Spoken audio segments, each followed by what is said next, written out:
My mill hit my daughter hard enough to leave a mark during Sunday dinner because she ignored her request for water, so I said she could never see my kids again, but my husband accused me of being a bigot who doesn't understand his culture. My husband Lennon, 31M, thinks I, 29F, am wrong. His whole family thinks I am. But I keep replaying what happened and I can't see how I could have done anything differently. We've been married for 5 years. We have 2 kids together. Celia is 4 years old and our son Danny just turned 8 months. We live about 20 minutes away from Lennon's family. His mom, Michaela, lives in this big house that's been in their family for decades. Lennon grew up there with his 2 siblings. His older sister Nicole is 35 and his younger brother Sonny is 28. Before all this happened, I thought things were mostly fine with Michaela. She had her quirks. She talked a lot about how kids these days have no manners. She would go on about how when Lennon and his siblings were little, they had to jump up immediately when any adult needed anything. She used phrases like children should be seen and not heard. I figured it was just generational stuff.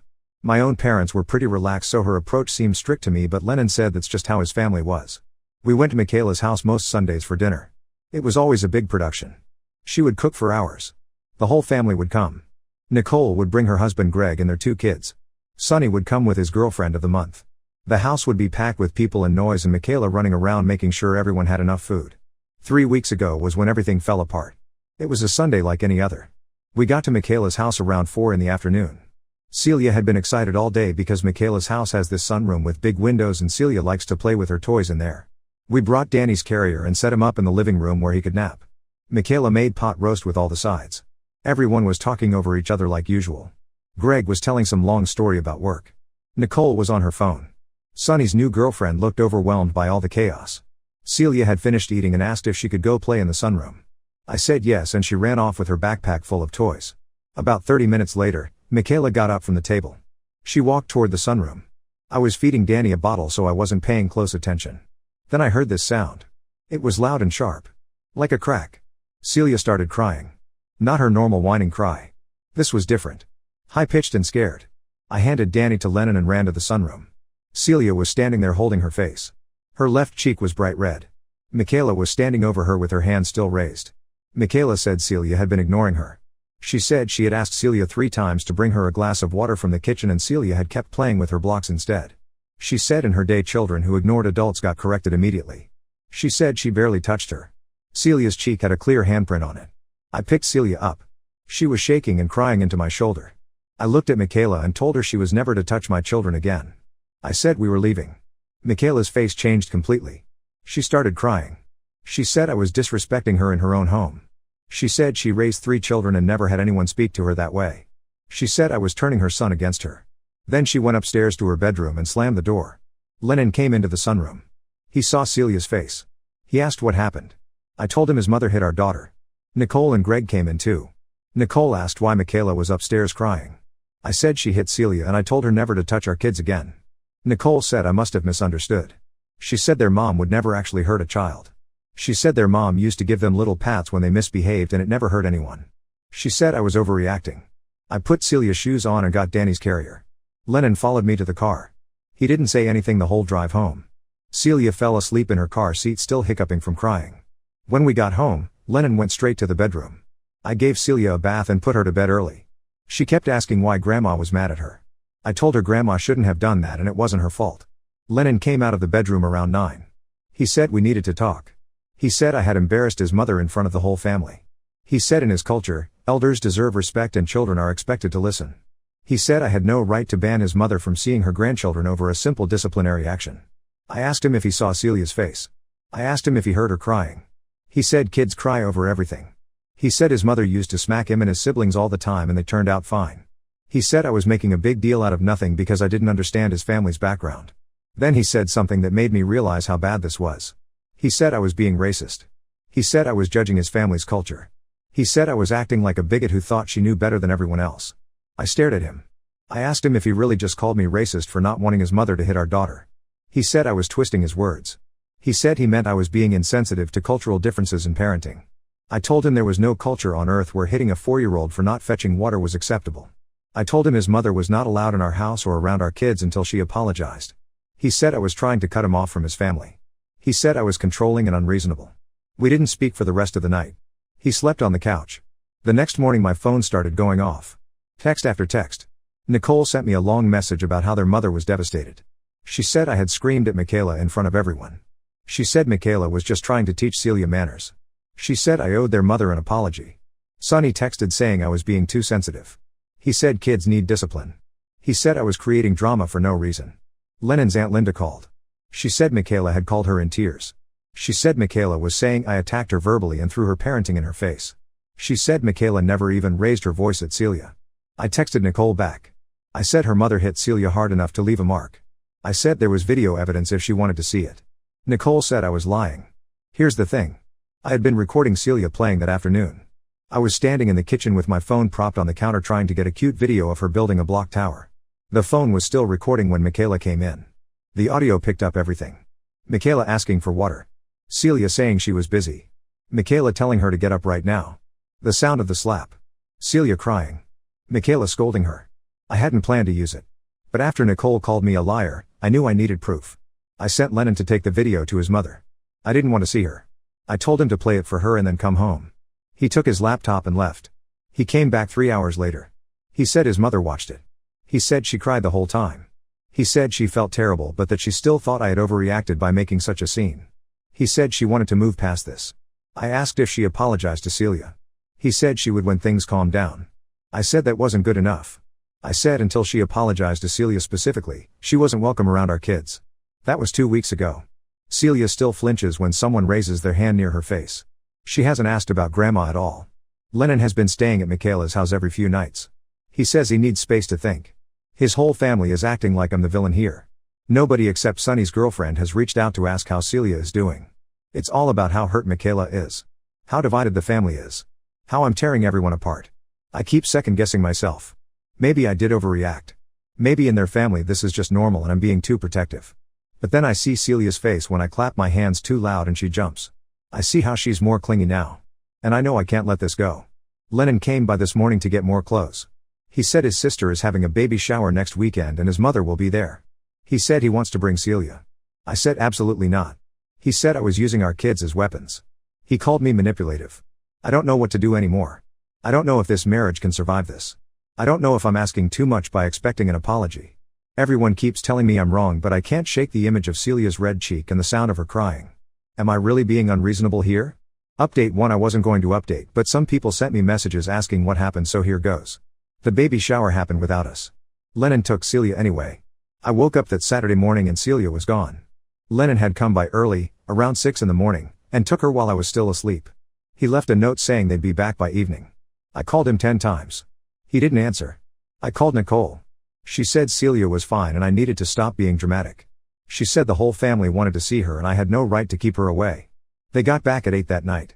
Celia was wearing a new dress I'd never seen. She had a balloon and a goodie bag. She seemed okay but quiet. I asked her if she saw Grandma. She nodded. I asked if Grandma said anything to her. She said Grandma gave her a cookie. After Celia went to bed, Lennon and I had it out. I told him he had kidnapped our daughter. He said that was insane. He said he was her father and had every right to take her places. I said not without telling me. He said he knew I would say no so he didn't ask. Then he told me what happened at the shower. Michaela had made a big show of hugging Celia in front of everyone. She posted pictures on Facebook with captions about how much she loved her grandbabies. Everyone commented about what a devoted grandmother she was. Lennon said people kept coming up to him saying they were glad the family was healing. His cousin Jessica told him she was proud he was standing up to me. His uncle Robert said wives these days have too much power over family decisions. I asked him if Michaela apologized to Celia. He got quiet. I asked again. He said Michaela told Celia she loved her. I said that wasn't an apology. He said I was being stubborn. He said Michaela had been through enough. He said the video had humiliated her in front of the whole family and that was punishment enough. I asked who had seen the video. He said he'd shown it to Nicole and Sonny. They both said the slap didn't look that hard. Nicole said Celia was probably crying because she got in trouble, not because she was hurt. Sonny said I must have coached Celia to cry louder for the camera. That's when I realized this wasn't going to get better. The next Sunday, Lennon announced he was going to church with his family. He said he wanted to keep up appearances. He said people were talking and he needed to show everything was fine. I said I wasn't going. He said I was making him look bad. He went alone. He came back 2 hours later looking upset. He said Michaela had caused a scene at church. She had started crying during the service. She told people sitting near her that her daughter-in-law was trying to destroy her relationship with her grandchildren. She said she was being punished for being a traditional parent.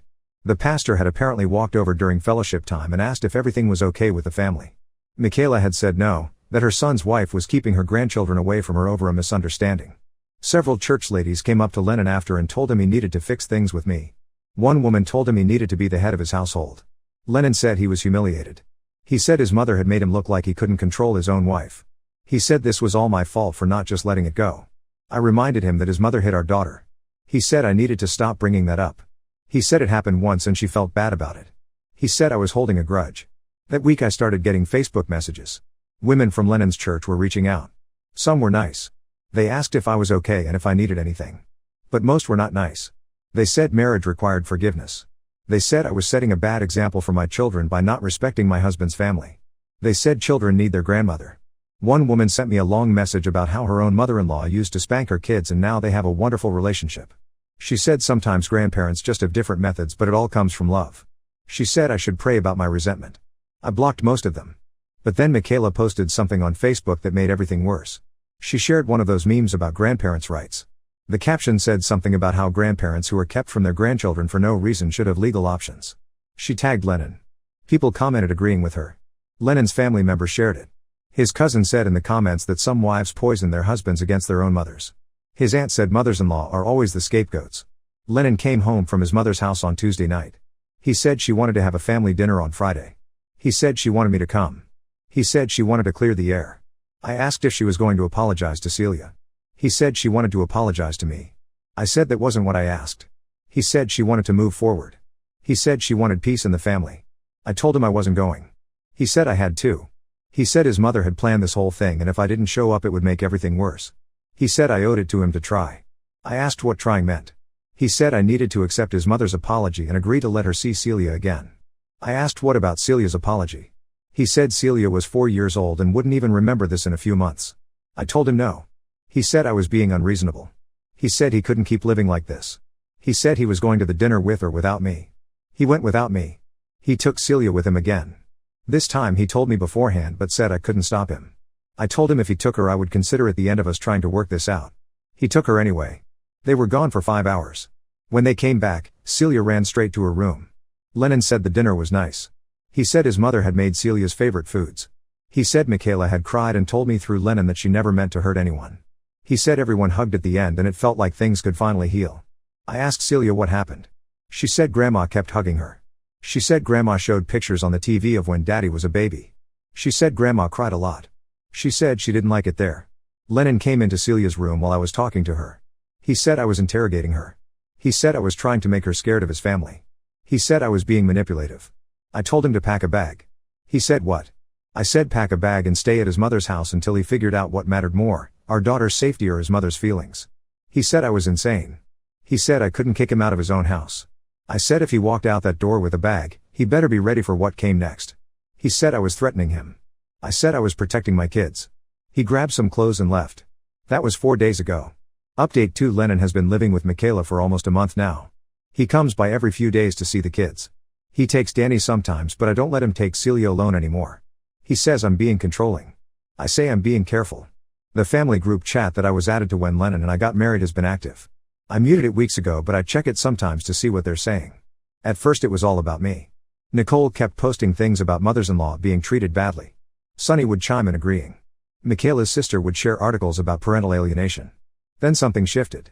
Lennon's younger cousin started speaking up. His cousin Brianna is 22. She posted in the chat asking if anyone else remembered Michaela being really strict when they were kids. Another cousin, James, said he remembered Michaela smacking him once for spilling juice. Nicole told them to stop stirring up trouble. She said what happened in the past was normal discipline and had nothing to do with Celia. Brianna said it had everything to do with Celia. She said just because something was normal didn't make it right. The chat split into sides after that. The older family members defended Michaela. The younger ones started questioning things. Lennon stayed silent through all of it. 2 weeks ago, Nicole's baby shower happened. The real one. Lennon asked if I was coming. I said no. He said people would notice. I said let them notice. Michaela apparently gave a speech at the shower. Someone recorded it and sent it to me. I don't know who. The message just said I should see this. In the video, Michaela is standing in Nicole's living room holding a glass of wine. She's talking about family and loyalty. Then she says some people try to destroy families from the inside. She says some people come into a family and think they know better than everyone else.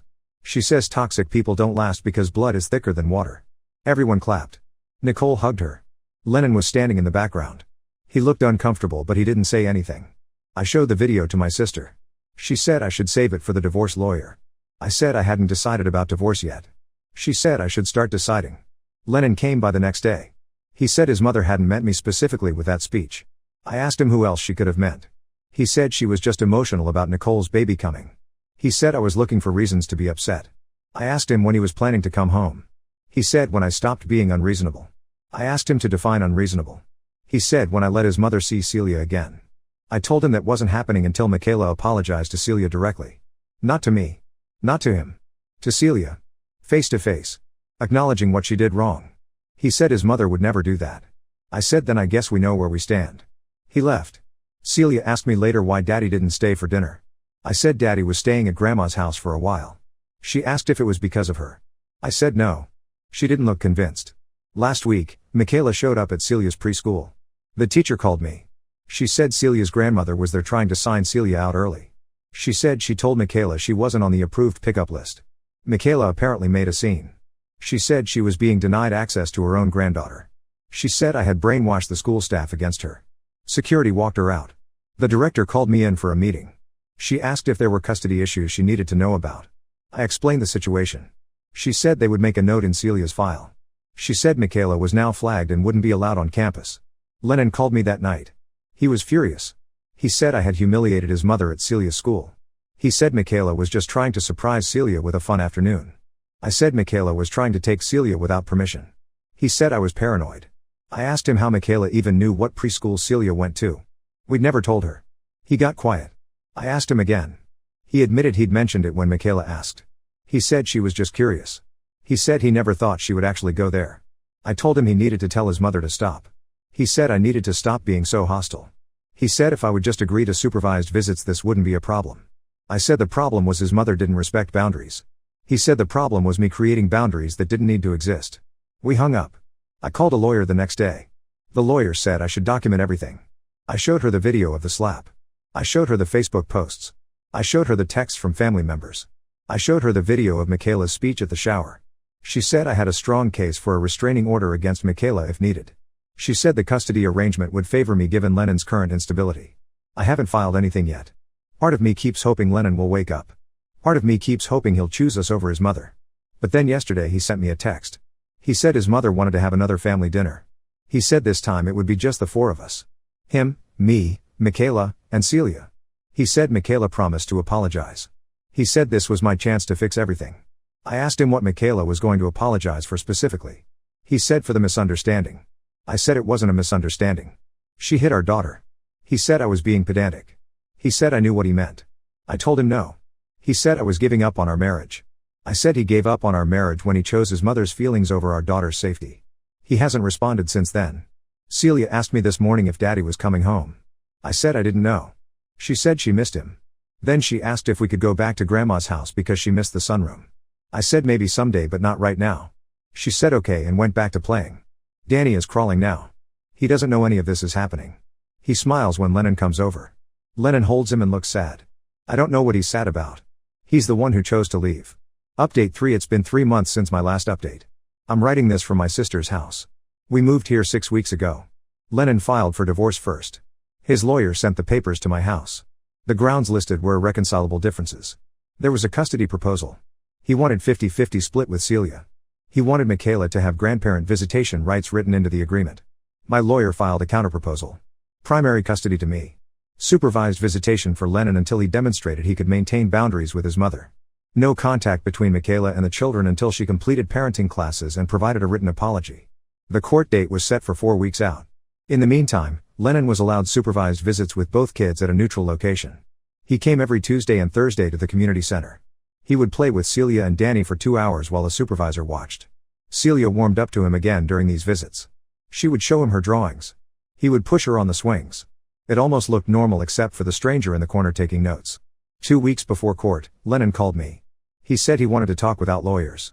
I said anything he wanted to say could go through official channels. He said please. He said he was still her father. He said I was still his wife. We met at a coffee shop. He looked tired. He'd lost weight. He said living with his mother was harder than he remembered. He said she asked about Celia and Danny constantly. He said she cried every night. He said she kept asking him when she could see them. I asked if he told her she could see them after she apologized to Celia. He said he'd tried to bring it up. He said she didn't understand what she was supposed to apologize for. She kept saying she already said she felt bad about the misunderstanding. He said she thought I was being cruel by keeping her away. I said she hit Celia hard enough to leave a handprint. He said it was one time. I asked him if one time made it okay. He didn't answer. He said he missed us. He said he missed sleeping in his own bed. He said he missed hearing Danny babble in the morning. He said Celia's birthday was coming up and he wanted us all to be together. I asked him what changed. I asked him why now. He said nothing changed. He said he always wanted us together. I said he'd been living with his mother for 2 months and suddenly now he wanted to come home. He admitted Michaela had been difficult lately. He said she kept posting on Facebook about grandparents' rights. He said his siblings were starting to pull away. Nicole had stopped inviting Michaela to family events. Sonny had moved in with his girlfriend and stopped returning Michaela's calls. He said the house felt empty except for him and his mother. He said she woke him up at 2 a.m. last week. She was crying in the kitchen. She said I had turned her whole family against her. She said before I came along, her children called her every day.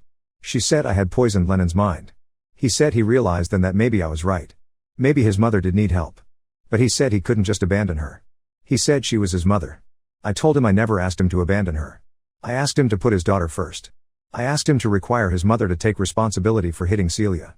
I said that was all I ever wanted. He asked what I wanted now. I said I wanted the divorce to be fair. I wanted the kids to have their father in their lives. I wanted him to prove he could set boundaries. He asked about us getting back together. I said I didn't know. I said too much had happened. He started crying. He said he'd ruined everything. He said he didn't know how to fix it. I told him fixing it meant putting the kids first always. It meant standing up to his mother when she was wrong. It meant not disappearing for 2 months when things got hard. He said he understood. He said he would do better. We went to court 2 weeks later. Lennon's lawyer withdrew the request for Michaela to have visitation rights. Lennon agreed to supervise visitation until he completed a parenting course. He agreed to therapy. The judge split custody 60-40 in my favor for now with room to revisit in 6 months. Celia turned 5 last week. Lennon came to the party at my sister's house. Michaela was not invited. Lennon brought Celia a bike with training wheels. She was thrilled. She made him promise to teach her to ride it. After the other kids left, Lennon stayed to help clean up. He played with Danny while I put away leftover cake. My sister watched him with the baby. She told me later he looked different. Lighter somehow. He asked if he could talk to Celia before he left. I said yes. He sat down with her on the back porch. I watched through the window. He was pointing at something in the sky. Celia was laughing. He hugged her goodbye and she hugged him back. Before he left, he told me Michaela was moving out of the family house. She was going to live with her sister 2 hours away. He said the house was too big for just him. He said he was looking for an apartment closer to my sister's place so he could see the kids more. I asked if Michaela knew about the custody arrangement. He said yes. He said she'd stopped speaking to him. He said maybe that was for the best right now. Last week Celia asked when she could see Grandma again. I said maybe someday when Grandma was ready to talk about what happened. Celia said okay and went back to her coloring book. She doesn't flinch anymore when I clap. She doesn't ask why Daddy doesn't live with us. She's adjusting. Danny is walking now. He takes 3 steps and falls down and laughs. Lennon came over yesterday for his visit. Danny walked to him. Lennon picked him up and spun him around. Celia asked if Daddy wanted to see her ride her bike. He said yes. We all went outside. I don't know if Lennon and I will ever fix things. I don't know if I want to. But I know Celia is safe. I know she's not around someone who thinks hitting her is acceptable. I know Lennon is trying. That's more than I had 3 months ago. The divorce will be final in 6 weeks. Lennon signed the papers last month. No more Michaela on the approved contact list. No more surprise visits. No more family dinners where Celia gets hit for not fetching water. Michaela sent me a Facebook message last week. It was long. She said she never meant to hurt Celia. She said she was raised in a different time. She said she hoped one day I could forgive her. She said she missed her grandchildren. She didn't apologize to Celia. She apologized to me. Again. I didn't respond. I blocked her. Maybe someday when Celia is older she can decide if she wants a relationship with her grandmother. But that won't be my choice to make. And it won't be Lennon's choice either. It will be Celia's. For now, we're okay. The 3 of us and Lennon on Tuesdays and Thursdays and every other weekend. It's not what I imagined when I married him 5 years ago. But it's peaceful. Celia laughs more. Danny is hitting all his milestones. I sleep through the night. Now let's move to the next story. Story 2. My parents gave my sister a car for her 16th birthday. I got $30. Years later, when she got arrested, they demanded I pay for her lawyer. I never thought I'd be writing this, but last week, my phone rang and changed everything. It was my mother, crying hysterically, begging me to spend thousands of dollars on a lawyer for my sister who just got arrested for stealing from her workplace. This is the same sister they've favored my entire life, and the same parents who couldn't be bothered to show up to my college graduation. Let me start from the beginning. I'm Jason, 26M, and I grew up in a small blue-collar neighborhood with my parents and older sister Vanessa, 29F. From the outside, our brick ranch house with a white picket fence made us look like the perfect American family. The neighbors probably thought we had Sunday dinners together and went on family vacations to the beach every summer. They had no idea what was really happening inside those walls. For as long as I can remember, my sister Vanessa was the center of our family universe. It wasn't just normal sibling rivalry, it was blatant favoritism that shaped our entire family dynamic. When I was 7, my grandfather gave each of us a special gift before he passed away. Vanessa got a fancy bracelet, and I received an antique pocket watch that had belonged to my great-grandfather. I kept it in my sock drawer and would take it out just to look at it sometimes. One day, it disappeared. When I asked Vanessa if she had seen it, she immediately started crying and ran to our parents, claiming I had accused her of stealing. My parents marched into my room and lectured me for an hour about respecting my sister's feelings and making false accusations. No one ever looked for the watch. 4 years later, when helping my mom clean out Vanessa's closet, I found my pocket watch hidden in a shoebox under her bed. When I showed it to my mom, she just shrugged and said I must have put it there and forgotten. In middle school, Vanessa started hanging around with kids who were always in trouble. She would come home smelling like cigarettes, skip school, and talk back to teachers. Every time the school called, my parents would rush to defend her. Her poor grades were because the teachers didn't understand her. Her detentions were unfair targeting. Meanwhile, I joined the math team and the school band. I made honor roll every semester. My report cards would get a quick glance and be stuck on the refrigerator, only to be covered up by Vanessa's latest crisis-related paperwork or the occasional C that my parents celebrated like it was a Nobel Prize. When I was 14, I spent 6 months working on a robotics project for the regional science exhibition. I programmed a small robot that could navigate simple mazes, and the judges selected it as a finalist. The night before the competition, Vanessa got caught sneaking out to meet her boyfriend. Instead of grounding her, my parents decided one of them had to stay home to keep an eye on her. My dad drove me to the competition but spent the entire time on the phone with my mom, asking about Vanessa. When my robot won first place, he was outside taking a call.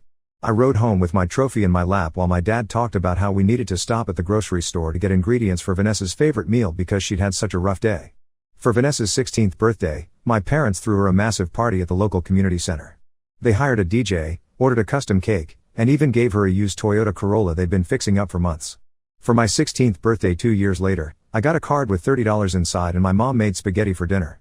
When I asked about possibly getting a car like Vanessa, my dad explained that things were tight right now, even though he had just spent $800 on concert tickets for Vanessa and her friends the week before.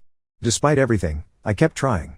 I maintained perfect grades, got a part-time job at the local hardware store to save for college, and even volunteered at the community center teaching computer skills to senior citizens. None of it seemed to matter. At family gatherings, my aunts and uncles would ask about Vanessa's latest drama while I stood silently in the corner, invisible as always. When I was 18, I got accepted to State University with a partial academic scholarship. I told my parents at dinner, sliding the acceptance letter across the table. My mom glanced at it and said "That's nice, honey," before turning to Vanessa and excitedly asking about her new position as a cashier at the mall. They spent the rest of dinner talking about Vanessa's career path while my college acceptance letter sat untouched on the table. That night, I heard my parents talking in the kitchen. I stopped outside the door when I heard my name. My mom was telling my dad that they should use my college fund to help Vanessa with a down payment on an apartment. "Jason has that scholarship," she said. "Vanessa needs the support more right now." The college fund they had promised me since I was a child. The money I had been counting on to cover what my scholarship didn't. The next morning, I confronted them. The argument that followed was ugly. My dad accused me of eavesdropping. My mom called me selfish for not wanting to help my sister. Vanessa sat at the kitchen table with a smug look on her face, watching me get lectured yet again. That was the moment something broke inside me. I realized that no achievement, no success, no amount of good behavior would ever make me a priority in this family. I was done trying. I picked up extra shifts at the hardware store. I applied for additional scholarships and student loans. I stopped eating dinners with the family and avoided them as much as possible. When August came, I packed everything I owned into my old used Civic that I had saved for myself and drove to college without looking back. Those first months were brutal. I worked 3 jobs, campus library, delivering pizzas, and weekend shifts at a warehouse. Some nights I skipped meals to save money for textbooks. My roommate would invite me to go out with his friends, but I always declined, saying I had to work or study. The truth was I couldn't afford to socialize. Gradually, things improved. I found better paying tutoring jobs. I made friends with people who actually seemed interested in what I had to say. My professors praised my work and encouraged me to apply for research positions. For the first time, I felt like people saw me, the real me, not just Vanessa's invisible brother. I called home on holidays and major occasions. The conversations always followed the same pattern. I'd ask how everyone was doing, and my parents would launch into a 20-minute monologue about Vanessa's latest accomplishment or crisis. They rarely asked about my classes or my life, and when they did, they'd interrupt my answers to circle back to Vanessa. I learned to keep these calls brief and emotionless. After graduation, I landed a job at a tech firm in the city. I built a life that had nothing to do with my family. I made friends who became the support system I never had growing up. I started dating Rachel, 25F, who is kind, smart, and treats me like I matter. As my relationship with Rachel got serious, I eventually told her about my family. She listened without interrupting as I explained the years of favoritism and neglect. When I finished, she took my hand and told me she was sorry I had experienced that, but that it made her understand why I was so independent and hardworking. Rachel helped me see that I deserved better than what my family had given me. Then last week, everything came to a head. My phone rang on Tuesday night. It was my mother, sobbing so hard I could barely understand her. Vanessa had been arrested. Apparently, she had been stealing money from the real estate office where she worked as an office manager. Not just a little money, tens of thousands of dollars over the past year. She was facing serious charges. And here's the kicker, my parents wanted me to hire a lawyer for her. My father got on the phone and explained that they had already depleted their savings trying to help Vanessa with her financial troubles over the past few years. They needed me to step up and be there for family. I sat in stunned silence for a moment. After everything, the years of being overlooked, the college fund they gave to Vanessa, the birthdays and achievements they ignored, they had the audacity to call me now, asking me to spend my hard-earned money to bail Vanessa out of trouble she caused herself. I told them no. My father started yelling about family loyalty. My mother cried harder. I pointed out that family loyalty seemed to only work in one direction in our house. Where was their loyalty when I needed them? When I was working 3 jobs to put myself through college. When I sat alone at my graduation because they were attending Vanessa's art show instead. My father's voice turned cold. He said if I couldn't help out in this family emergency, maybe I wasn't really part of the family anymore. I surprised myself with how little his threat affected me.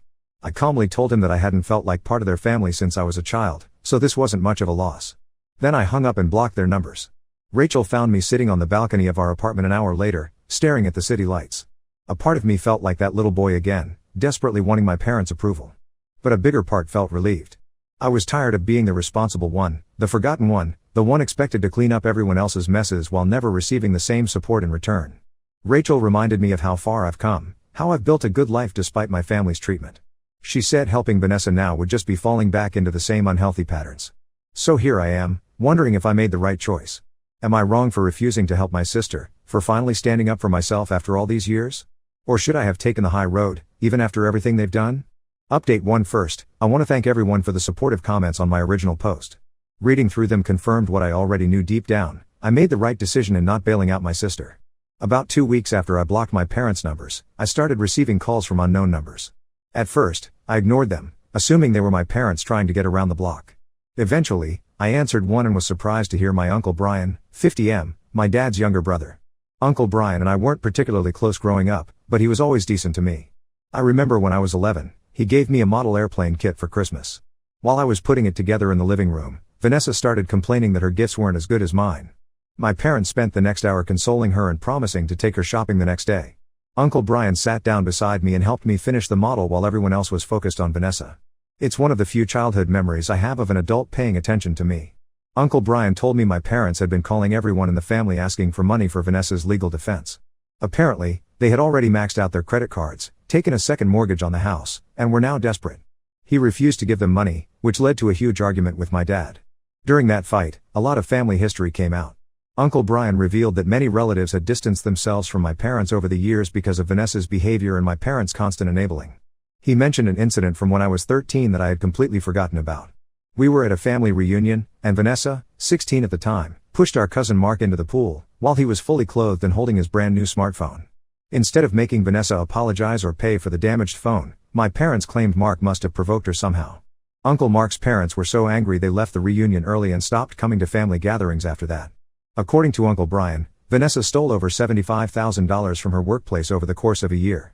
She used the money to buy designer clothes, take weekend trips to Vegas, and lease a luxury car, all while living rent-free with our parents. The company had solid evidence and was pressing charges. Vanessa was potentially looking at serious jail time. Uncle Brian assured me I had made the right decision not to get involved. He encouraged me to focus on my own life and not get dragged back into my family's dysfunction. He also mentioned that there were several other relatives who had seen the favoritism toward Vanessa over the years but hadn't known how to intervene. After talking with Uncle Brian, I took a few days off work and went on a solo camping trip to the mountains. I needed time to process everything. Sitting by the campfire each night, I thought about all the times I had dimmed my own light to avoid outshining Vanessa. All the accomplishments that went unacknowledged. All the family events where I felt like a stranger. But I also thought about the good things in my life now, my job that I excel at, my friends who value me, and Rachel who sees me for who I really am. When I returned home, I felt more centered and confident in my decision to maintain distance from my parents and Vanessa. I deleted several voicemails from unknown numbers without listening to them. I received an email from Vanessa full of manipulation, claiming she was really changing this time and would make everything up to me if I just helped her through this rough patch. I marked it as spam. I'm standing my ground. I won't let their poor choices derail the good life I've worked so hard to build. My focus is on my career, my relationship with Rachel, and the people who have proven they care about me. I've realized that sometimes the healthiest thing you can do for yourself is walk away from those who consistently hurt you, even if they're family. Update 2. It's been a while since my last update.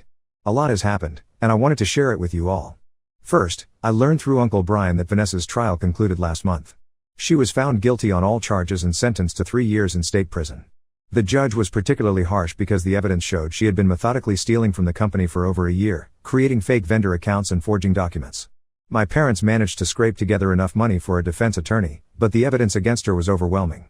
When Uncle Brian told me the news, I had mixed reactions.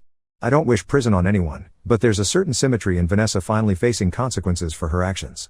After a lifetime of my parents shielding her from the results of her choices, the real world delivered the lesson they never could.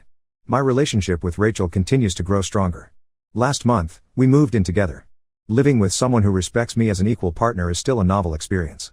When we have disagreements, we talk through them calmly. Neither of us raises our voice or makes the other feel small. It's the kind of mature relationship I never saw modeled by my parents. Last weekend, we attended Rachel's cousin's wedding. On the drive home, we started talking about our own future. Rachel knows my history and has been supportive of my decision to distance myself from my parents and Vanessa. She suggested that I might want to reconnect with some of the extended family members who had seen through the toxic dynamics. Taking her advice, I reached out to Uncle Brian again. We had a long phone conversation catching up and discussing more family history. He shared stories I hadn't heard before, filling in gaps in my understanding. He told me about an incident from when I was in kindergarten that I have no memory of. Apparently, my teacher called home because I had won an award for a drawing I did, but my parents were so preoccupied with Vanessa getting detention that day that they completely forgot to mention it to me or attend the small ceremony. It explains so much about my deep-seated feeling of being overlooked. Encouraged by the positive conversation with Uncle Brian, I reached out to a few cousins I was close to as a child but lost touch with over the years. These conversations have been unexpectedly healing. Cousin Mark, from the pool incident, and I had a good talk. He shared his own frustrations about how Vanessa was treated differently, and we bonded over our shared experiences. It's comforting to rebuild these connections and to be seen for who I am, not as the family scapegoat. I still have no direct contact with my parents, but last week I received a letter from my mother. She apologized for their past behavior and for asking me to help with Vanessa's legal troubles. She wrote that Vanessa's conviction had been a wake-up call for them, making them realize how their favoritism had damaged our family. Reading her letter brought back memories I had suppressed. Like when I broke my arm at age 10 after Vanessa dared me to jump from the treehouse in our backyard. She told our parents I had jumped on my own to show off, even though the whole thing had been her idea. They believed her version without question, and somehow, by the time we left the hospital, the story had morphed into Vanessa heroically running for help after I had foolishly injured myself. My parents praised her for weeks. My mother's letter concluded with a request to meet for coffee and try to rebuild our relationship. I'm conflicted. I'm doing well without them in my life, and I'm wary of reopening old wounds. Yet a small part of me wonders if people can change, if there might be a possibility for a healthier relationship in the future. For now, I've decided not to respond to the letter. I need more time to process my feelings. I'll discuss it with Rachel and maybe Uncle Brian. I know I don't owe my parents anything, but I want to make a decision I can live with long term. In the meantime, life goes on, and it's good. Rachel and I are planning a vacation for next spring, possibly to the mountains where I went camping. At work, I've taken on more responsibilities and am being considered for promotion. I'm no longer allowing my parents' actions to dictate my happiness. I'm in control of my own life now. Update 3. I'm writing this final update with some big news to share. Rachel and I got engaged last month. I proposed during a weekend trip to the coastal town where we had our first vacation together. I'm excited to start this new chapter with someone who has shown me what true partnership and support look like. Wedding planning has brought up complicated feelings about family. Rachel's parents have been incredibly welcoming to me from the start. Experiencing their healthy family dynamics has been both healing and, at times, a painful reminder of what I missed growing up. Watching Rachel and her dad discuss wedding plans, or seeing her mom's excitement about helping us find a venue, makes the absence of my own parents more noticeable. After much consideration and several conversations with Rachel, I finally responded to my mother's letter from 6 months ago. I thanked her for the apology but explained I wasn't ready for a face-to-face meeting. I suggested a phone call instead, which happened last week. The call was difficult. There were moments of tension, old accusations surfacing, but also genuine moments of connection. My parents admitted they had failed me and expressed regret for the way they had treated me compared to Vanessa. They mentioned they've been seeing a family counselor, without Vanessa, who is still in prison, and seemed to be genuinely working on their issues. My mother brought up a memory from when I was around 5 years old. I had drawn a family picture for school that didn't include Vanessa. When my teacher asked why, I apparently said, "Vanessa doesn't play with us." My mother acknowledged this should have been a wake-up call about the family dynamics, but instead of addressing the root problem, they focused on making Vanessa feel more included, once again overlooking my needs in the process. While it was good to hear them take responsibility, I made it clear I'm not interested in immediately resuming a close relationship. Trust takes time to rebuild, and if they're serious about making amends, they need to respect my boundaries. To my surprise, they agreed without argument. We've had a few more phone calls since then, each slightly less awkward than the last, and so far, they've respected my wishes for limited contact. As for Vanessa, I have no direct communication with her. My parents mentioned she's participating in therapy and vocational training programs in prison and showing signs of change. I remain skeptical. Years of manipulation and entitlement don't disappear overnight. I'm not ready to open that door, and I may never be. My relationships with Uncle Brian and several cousins continue to strengthen. These positive family connections have been unexpected gifts in this journey. They've shown me that family doesn't have to be toxic or painful. Rachel and I are planning a small wedding for next fall. We're inviting my supportive extended family members. I'm still undecided about inviting my parents. That's a decision I'll make closer to the date, based on how our relationship progresses over the coming months. Looking back at everything that's happened since my original post, I can see how far I've come. I've learned to set boundaries, to value myself, and to surround myself with people who care about me. I'm no longer the forgotten child or the family scapegoat. I'm my own person, building my own life on my own terms. I'm looking forward to my future with Rachel, my career, and the family we'll create together, both through marriage and through the close friends who have been there for me. Life isn't perfect, but it's good, and for that, I'm grateful.